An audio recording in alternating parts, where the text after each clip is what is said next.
예, 지난 주일 밤에 제가 참 독특한 경험을 하였습니다.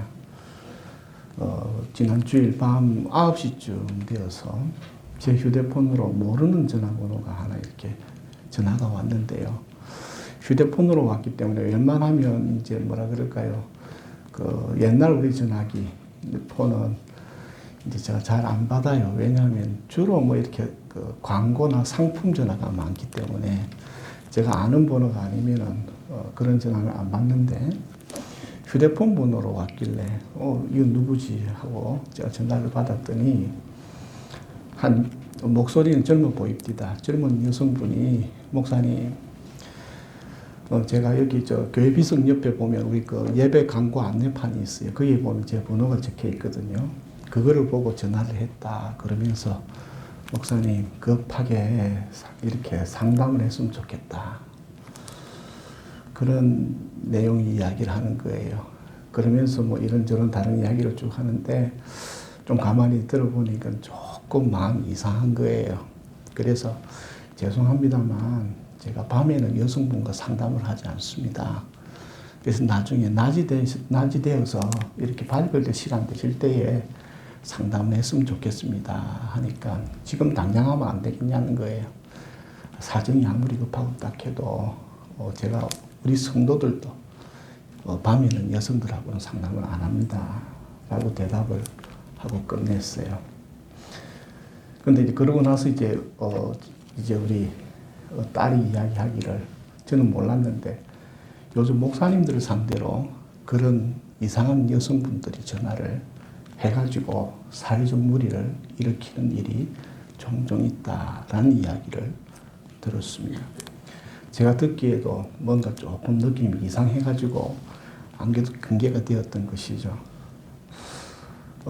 참 별일인 것 같습니다. 그러면서 이제 쭉 생각해보니 제가 잘나긴 잘난 것 같아요. 그 여성이 사람 볼 줄 아는 것 같아요. 예, 제가 뭐 머리숱도 적당히 없고 그죠? 그 다음에 뭐 체격도 적당히 뚱뚱하고 그러다 보니 어떻게 알고 전화를 했는지 가만히 생각해 기분이 너무 좋은 거예요. 그래서 기분이 너무 좋아가지고 바로 제가 그 번호를 수신 차단해버렸습니다. 자, 오늘 우리가 이제 잘 기억해야 될 부분들이 바로 이런 것인 것 같습니다. 우리가 참 알 수 없는 일들이 많이 벌어지는 것 같습니다. 그래서 겉모습만 보게 되면 좋아 보이지만 그 속에 독이 숨겨진 사과가 있을 때를 종종 경험하게 되는 것이죠. 오늘 우리 인류가 이만큼 기계적으로, 과학적으로, 문명적으로 발달은 했지만 과연 이 발달이 우리에게 많은 이익과 편의와 편안함을 제공을 해주지만 과연 이것이 우리 인간에만 두고 보지 않고 이 지구 생태계 전체를 두고 본다면 좋은 일이었는가라는 것을 거꾸로 한번 생각해 볼 수도 있는 것이죠. 얼마 전에 유엔에서 이런 세계 저명인사 100인에게 이런 질문을 던졌습니다. 그래서 거기에 답을 해달라고 부탁을 했는데 질문이 무엇이냐 하면 지금 세계가 처해 있는 가장 심각한 문제는 무엇이라고 생각하십니까? 라는 질문을 세계 각계의 저명인사 100인을 선정을 해서 질문을 던졌습니다. 거기에 첫 번째로 꼽힌 것이 93%로 이렇게 주신 답이 무엇이냐 하면 기후 문제가 가장 심각한 문제다. 이게 93%가 나왔고요. 두 번째로는 빈곤의 문제가 이 세계적으로 지금 아주 심각한 문제다. 83% 나왔습니다. 세 번째로는 물 부족이 문제다라고 해서 79%가 나왔고요. 마지막 네 번째로는 코로나19와 같은 전염병이 앞으로 전 세계적인 문제다. 78% 나왔습니다.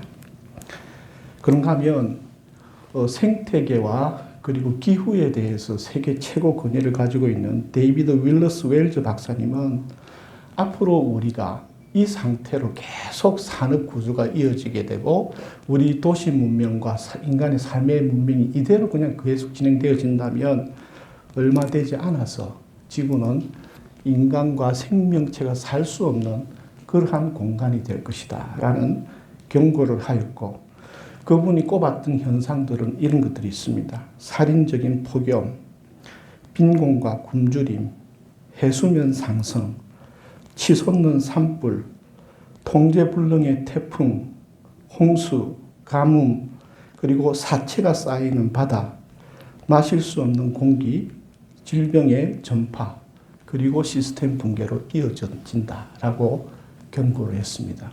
그러면서 그분은 이 지구의 생태 시계를 하루라는 24시간을 두고 봤을 때에 이미 이러한 현상들 속에서 위험 수준이 어디에 왔느냐? 이제 언제냐? 자정 23시 59분에 왔다라는 겁니다. 24시 자정이 되면 이것이 완전히 지구는 그냥 생명체가 살 수 없는 불덩어리 수성과 금성과 같은 불덩어리 행성에 불과할 것이다 라는 경고를 하고 있는 것이죠. 오늘 가만히 살펴보면 이렇게 질문해 볼 수 있습니다. 이 지구상에서 인류가 사라진다면 지구는 그대로 존재할 것인가? 가만히 생각해 보면요. 이 지구상에서 인류가 사라진다고 하여 지구가 위태롭지는 않은 것 같습니다. 그런데 거꾸로 뒤집어서 지금 이 지구에 자연이 망가지면 인류는 생존할 수 있을 것인가? 제가 봤을 때에는요. 이 지구의 자연이 망가지게 되면 인류도 살 수 없지 않겠나? 라는 생각을 가지게 되는 것이죠. 오늘 건강의 문제는 우리 인류의 문제만이 아닌 것 같습니다. 전 지구적 자연과 생태계까지 포함된 것이 지금 이제 우리가 생각해야 될 건강의 문제인 것 같습니다. 저는 이렇게 생각합니다. 물론 신학적으로 여러 가지 많은 부분들에서 이런 이제 신학들이 계속해서 이제 발견되어지고 성장 발전하고 있지만 그동안에 우리는 이 세상을, 이 자연을 굉장히 아래로 보고 무시하면서 살아왔습니다. 그러나 지금에 와서 돌이켜보니, 가만히 살펴보니, 그리고 지금에 와서 다시 성경 말씀을 읽어보니 하나님께서 주신 이 지구가 에덴 동산이다라는 사실입니다. 하나님께서 주신 이 지구가 바로 우리 인류에게 주신 하나님의 아버지 집이다라는 것입니다. 우리는 이 지구에 살고 있는 것이 아니라 하나님께서 주신 이 지구라는 하나님의 집에 살고 있다는 사실을 새롭게 발견해야 될 시점이 지금 우리의 시점이 아닌가라는 것입니다. 그리고 지금에 와서 가만히 돌이켜보니 그동안에 우리는 돈을 주고 땅을 사면 몇 평의 땅을 사고 소유했다라고 생각하지만 이 지구와 땅의 주인은 인간이 아니라는 사실을 지금에야 깨닫고 있는 것 같습니다. 인류는 지구의 주인이 아닙니다. 그래서 주인 행세하려거나 주인 노릇하려고 하면 안 된다라는 것이죠. 여러분, 이 땅과 하늘과 바다와 이 모든 것은 내가 주인, 우리에게 준 내가 주인인 땅이 아니라 하나님 아버지의 집임을 기억하시길 바랍니다. 오늘 읽은 본문은 여러분 잘 알고 계시는 누가복음 15장의 탕자의 비유에 대한 내용의 일부입니다. 그런데 여기에서 보면 두 아들이 등장합니다. 물론 전체 줄거리 스토리 속에서는 집 나간 자식 둘째 아들을 주 스토리를 이루고 있지만 그러나 전체적으로 이 비유, 예수님께 주신 이 비유의 전체적인 이야기는 두 아들을 비교하고 있음을 발견하게 됩니다. 둘째 아들은, 첫째 아들은 뭐냐? 아버지 집에 그냥 거하고 있는, 소위 말하면 그 당시 1세기 때 쓰여졌던 누가복음의 비유, 예수님의 비유로서는 그 당시 아버지 집에 거하고 있는 첫째 아들은 유대인들을 상징하고 있고 집 나간 둘째 아들은 이방인들을 상징하고 있습니다. 그래서 이 두 아들을 가만히 살펴보면 첫째 아들은 하나님의 아버지 집에 하나님을 섬기고 하나님 주신 이 이스라엘 땅에 거하고는 있지만 아버지 집에 거하고는 있지만 그러나 아버지와는 무관한 삶을 살고 있는 그러한 몸뚱아리는 하나님과 같이 있지만 그러나 정작 그의 삶의 세계는 아버지와 함께하지 않는 또 다른 탕자를 말하고 있고, 둘째 아들은 하나님이 주신 재능과 기술과 능력을 가지고 자기가 생각하는 신세계와 유토피아를 만들어보고 자기의 만족과 행복과 성공을 추구하겠다고 달려가는 이방인들, 즉 하나님을 인정하지 않고 자기의 능력과 힘으로 살아보겠다는 이방인들의 모습을 비유하고 있는 것이죠. 여러분, 근데 가만히 살펴보면 첫째 아들도 아버지 집에 거하고 있고 둘째 아들도 자기 몫을 챙겨갔어요. 그 챙겨간 몫이 궁극적으로 누구의 것입니까? 아버지의 것을 가지고 자기가 머리가 똑똑하고 자기가 재능이 있고 자기가 능력이 있는 줄 알았지만 그거 다 누가 주신 거예요? 하나님이 주신 이성과 그리고 지식과 지혜와 재능을 가지고 자기 힘으로 하나님을 인정하지 않고 내 능력과 내 노력으로 한번 성공해 보겠다고 사는 이 시대의 무신론자들도 포함되는 것이죠. 누가 더 나을까요? 자기 것 챙기기 위해 하나님을 믿지 않고 자기의 소견에 오른 대로 아버지 집을 떠나는 사람, 하나님을 믿지 않고 인정하기 싫어하고 인정하지 않는 사람, 하나님을 믿느니 차라리 내 주먹을 믿겠다고 살아가는 그런 사람들. 또 한 사람은 아버지 집에 이미 거하고 있음에도 불구하고 이미 주신 것으로 감사하지 못하고 남의 것 시기하고 불평하는 그러한 자들. 누가 더 나은 자일까요? 여러분, 가만히 돌이켜보면 이 비유 속에 보면 밖에 나간 자식이나 집안에 있는 자식이나 둘 다 아버지 없는 고아의 삶을 살고 있었던 것이죠. 오늘 우리가 기억해야 될 부분은 이것입니다. 우리가 하나님 안에 거하고 있는가?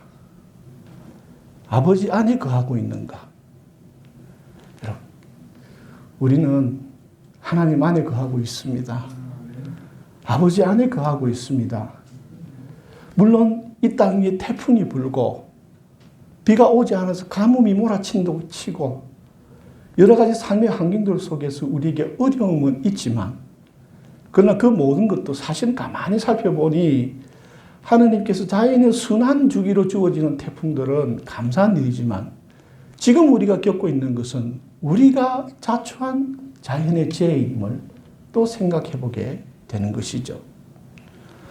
여기서 우리가 기억하면 사도 바울은 이렇게 또 이야기했습니다.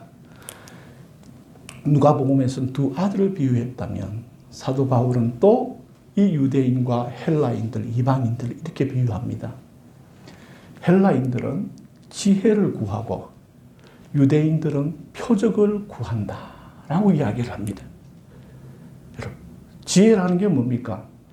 헬라인들이 말하는 세상적인 지식은 말 그대로 이 세상에 돌아가는 자연의 이치와 원리와 보이지 않는 것들의 모든 것들을 찾아서 그 원리들을 파악하여서 그 원리들을 사용하여 자기들의 바벨탑을 짓겠다는 게 이방인들의 구하는 지혜였습니다. 그런가 하면 유대인들은 표적을 구한다 그랬어요. 사실 예수님이 왔을 그 당시에도 바리새인들과 대제사장들과 유대인들은 네가 할 수 있는 것이 예수님 보고 네가 할 수 있는 것이 무엇이냐? 네가 메시아이거든 증거를 보여라라고 이야기하는 게 뭐냐? 표적과 기사를 내놓아라라는 겁니다. 네가 메시아라는 증명을 내놓아라. 즉 기적과 표적과 기사를 한번 행해봐라. 예수님이 기적과 표적과 기사를 행했지만 그들을 믿지 않고 또 내놔라고 이야기하는 것입니다. 자, 그래서 가만히 살펴보면 다음에 기적에 대해서 한 번 더 말씀을 드릴 기회가 있겠지만 유대인들은 가만히 살펴보니 사실 그들의 역사를 가만히 살펴보면 노예의 신분에서 광야를 떠돌다가 그리고 가나안 땅에 들어가긴 들어갔지만 가나안 땅에 있는 또 먼저 있는 강한 민족들로부터 눈치 보면서 시달리면서 굽이굽이 돌아 하나님 은혜로 왕국은 이루었지만 그것도 300년을 못 채우고 망가지는 나라의 삶을 살고 그리고 1948년에 이스라엘이 독립하기 전까지 약 4천여 년의 세월을 나라 없는 민족으로 살았던 4천여 년, 2천여 년의 세월을 나라 없는 민족으로 살았던 그 비참한 삶 속에서 그들이 바라는 것은 하나님, 우리에게 능력 주십시오. 힘을 주십시오. 하나님이 계신다면 우리에게 눈에 보이는 표적과 기사와 능력을 보여주십시오라는 그러한 그들의 역사 속에 있는 아픔의 표현일지도 모르겠습니다. 그러나 사도 바울은 그렇게 이야기합니다. 뭐라고 이야기하나? 이방인들은 지혜를, 헬라인들은 지혜를 구하고 유대인들은 표적을 구하나 나는 십자가 앞으로 나아간다라고 이야기했습니다. 여러분, 지혜도 표적도 다 좋은 거예요. 그리고 우리의 신앙의 삶에 유익한 도구들이면 분명합니다. 그러나 우리는 이 자리에서 사도 바울이 가르침을 명심해야 합니다. 지혜를 구했던 헬라인들도 우상숭배에 빠졌고 표적을 구했던 유대인들도 자아도취에 빠졌다는 사실입니다. 우리가 아버지 품에서 아버지를 향해 나아간다는 것은 표적과 기사도 있어야 되겠고 우리에게 지혜도 있어야 되겠지만 그러나 우리가 바라보고 나가야 할 곳은 십자가 앞이라는 사실을 기억하시길 바랍니다. 십자가는 무엇입니까? 내 생각과 내 지식과 내 능력이라는 자기를 부인하고 하나님의 말씀과 하나님의 약속과 하나님의 인도를 믿는 믿음이 십자가입니다. 예수님께서도 광야에서 세 번의 시험과 유혹을, 세 종류의 시험과 유혹을 받았을 때에 먹는 것, 그리고 관심과 인기, 그리고 높은 산에 내려보는 그 로마의 호화찬란한 그 도시의 그 권세와 부귀영화를 마다하고 예수님이 택한 것은 십자가였다는 것입니다. 이건 다른 말로 표현하면 잠깐 동안에 있을 부귀영화와 행복과 기쁨과 만족보다 하나님 아버지를 더 사모했다라는 것입니다. 여러분, 이 땅의 아름다운 것, 위대한 것, 좋은 것, 가치 있는 것 다 소중합니다. 그러나 그 모든 것들을 취함으로 아버지를 버리고 하나님과 멀어진다면 그 모든 것 가진들 그것이 우리 소유이겠습니까? 나중에는 다 내려놓고 가야 됩니다. 어떤 수필가가 이런 수필을 했는데 그분이 누구인지 이름은 기억 안 나지만 이런 말씀을 합디다. 우리가 죽고 난 다음에 남기는 것은 내가 소유한 것이 아니라 내가 베푼 것이 남는 것이다 라고 이야기합니다. 그 내용을 가만히 읽고 생각을 해보니 그게 참 맞다.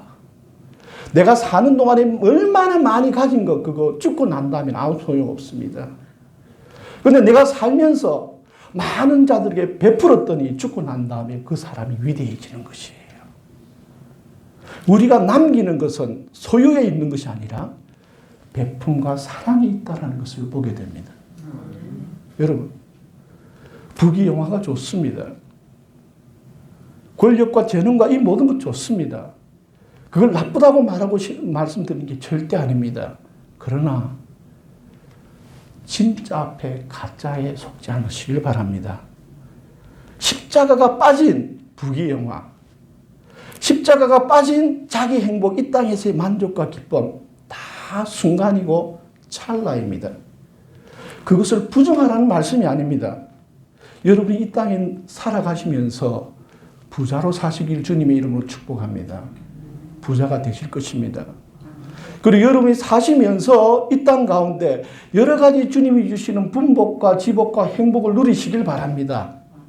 그러나 그 중심에 십자가가 있어야 합니다.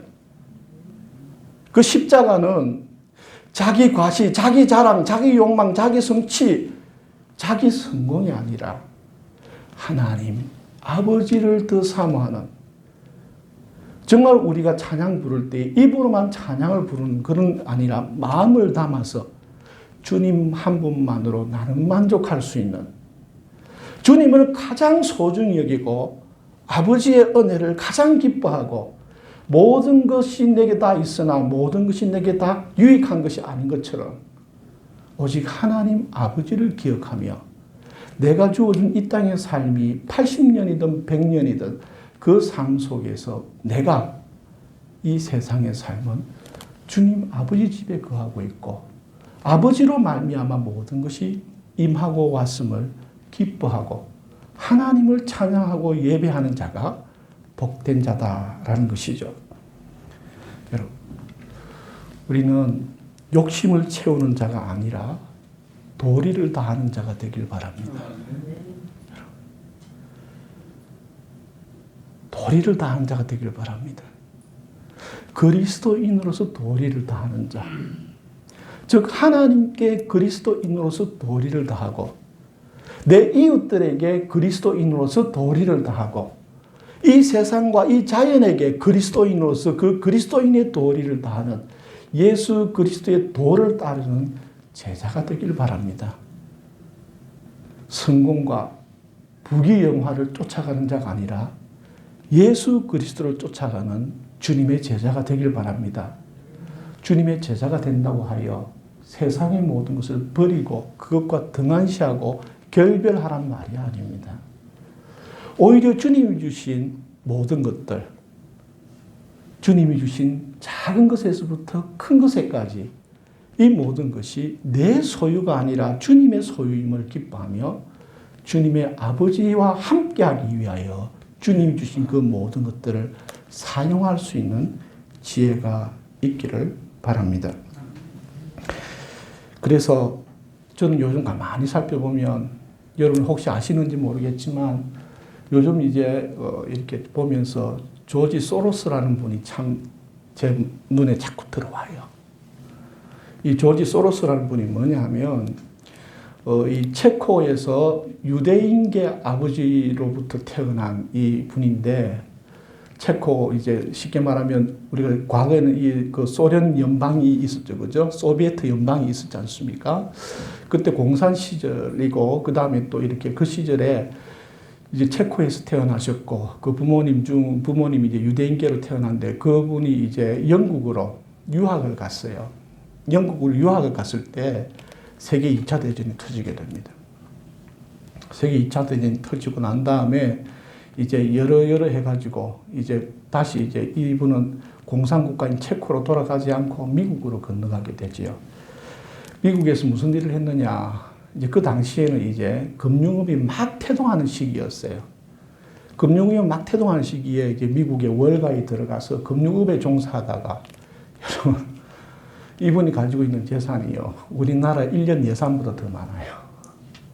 어마어마한 부자가 됐습니다. 어마어마한 부자가 되었는데 이분이 지금 핏대를 올리면서 중국을 비판하고 있어요. 중국을 비판합니다.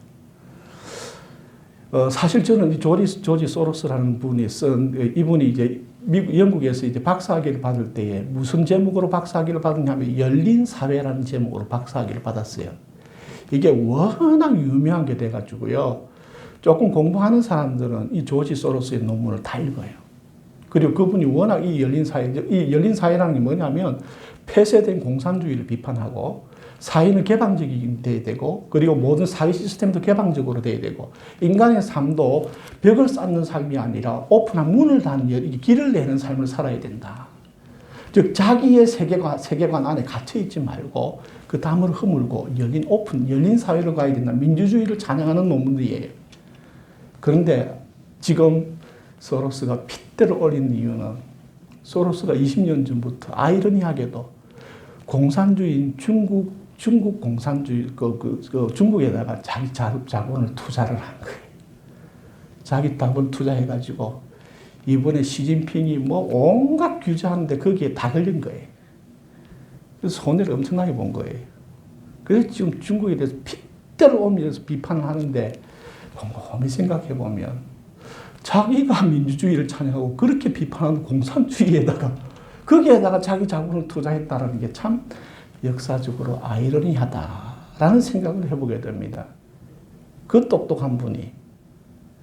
근데 가만히 생각해 보면 우리가 욕심에 눈물고 탐욕에 눈물면 자기가 아는 것도 보지 못하고 자기 세계 속에 빠져서 망하는 길로 가게 됩니다. 탐욕의 마지막은 부요함이 아니고 멸망입니다. 여러분, 내 마음속에 탐욕이 꿈틀거릴 때 그 탐욕을 죽이십시오. 내 마음속에 이기심이 꿈틀거릴 때 그 이기심을 죽이십시오. 그리고 그 탐욕과 이기심을 잠잠케 하고 하나님의 성령을 구하십시오. 주님의 평안을 구하십시오. 내가 이것을 더 가진들 나는 아버지 품에 거하고 있고, 내가 이것을 가지지 못하고 다른 사람이 가지고 있던 나는 여전히 아버지 품에 있음을 기억하십시오. 상황과 조건에 따라서 천국과 지옥을 가르지 마십시오. 내가 지금 아버지 안에 거하고 있고 아버지가 나를 품고 있음을 믿고 있다면 그 믿음 가운데 하나님이 역사하실 것이기 때문입니다.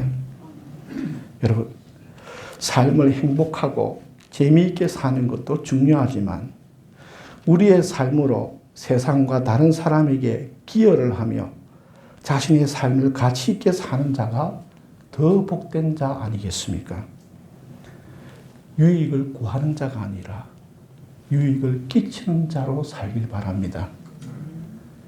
유익을 끼치는 자로 살면 우리 삶 속에서 또한 그 유익을 끼친 그것이 우리에게 유익을 끼치는 것으로 돌아오게 되는 것이죠. 먹는 것과 인기와 관심받는 것과 부와 권력보다 하나님 아버지를 택한 예수 그리스도를 기억하십시오. 지금 당장 나를 만족시키는 먹는 것, 지금 나를 당장 기분 좋게 하는 사람들의 관심과 인기, 지금 내가 당장 내 마음대로 할 수 있는 권력과 부귀영화를 쫓지 말고 십자가를 쫓아가십시오. 우리가 궁극적으로 돌아가야 할 곳도 아버지 품이지 않습니까? 우리가 이 세상의 모든 것 가진들, 그건 내 것 아닙니다. 저는 한 살 한 살 먹으면서 나이를 말씀드리는 게 외람되긴 하지만 그러나 제가 느끼고 있는 것이기에 한 살 한 살 먹어보니 젊음도 내 것이 아닙니다. 건강도 내 것이 아닙니다. 총명함도 내 것이 아닙니다. 다 하나님께 주셔서 잠깐 쓰고 나면 다 돌려줘야 되는 것이고, 그리고 우리가 취하고 있는 이 몸도 때가 되면 하나님께 다 돌려드려야 될 내 것이 아님을 느끼고 살아가고 있습니다. 여러분, 우리는 지금 몸을 가지고 있다는 이 몸이 영혼의 집일진데 이 몸도 누가 주신 것입니까? 하나님 아버지가 주신 것입니다. 내가 평수는 얼마 안 되지만 좁은 방 한 칸도 내가 이 땅과 이 지구를 만든 것이 아니라 주님이 주신 공간 안에서 거하고 있습니다. 우리는 태어날 때부터 아버지 품에 있었고, 또한 이제 이 모든 것, 초라한 물질의 세계를 벗어나서 부활된 우리의 영체로 다시 돌아갈 그 아버지 더 나은 본향도 결국은 내가 내 노력으로 만들어낸 나의 집이 아니라 아버지 집에 가서 살아야 됨을 기억해야 합니다. 아버지 품에 있는 것입니다. 그래서 바로 지금 여기서부터 아버지 품에서 아버지의 자녀로서 살고 아버지의 품을 향하여 흔들림 없이 나아가는 자들이 되길 바랍니다. 이런 말이 있습니다. 이게 한국어로 번역이 안 된 책에서 본 것인데 이런 말을 합니다. 어떤 분이 almost Christian이 되지 말고 altogether Christian이 되어라. 이걸 번역하면 이렇습니다. almost는 거의란 뜻이에요. 거의 그리스도인이 되지 말고 altogether 온전한 그리스도인이 되어라. 90% 그리스도인으로 살지 말고 100% 그리스도인으로 살아라라는 이야기를 합니다. 참 제 가슴에 전율을 일으키는 말이었습니다. 저를 다시 한번 돌아보겠습니다. 나는 과연 몇 프로 그리스도인이었던가. 여러분, 오늘 나의 정체성은 세상의 누구누구가 아니라 하나님의 자녀 누구누구가 되길 바랍니다. 물론 두 명의 탕자처럼 아버지는 곁에 있었고 아버지의 것을 사용은 하고 있었으나 아버지는 잊어버리고 사는 자가 아닌 아버지를 기억하면서 우리에게 이 삶의 터전을 주셨고 우리에게 살아갈 능력을 주신 그 하나님 아버지 품에서 거하는 복된 자들이 되기를 주님의 이름으로 축복합니다. 기도드리겠습니다.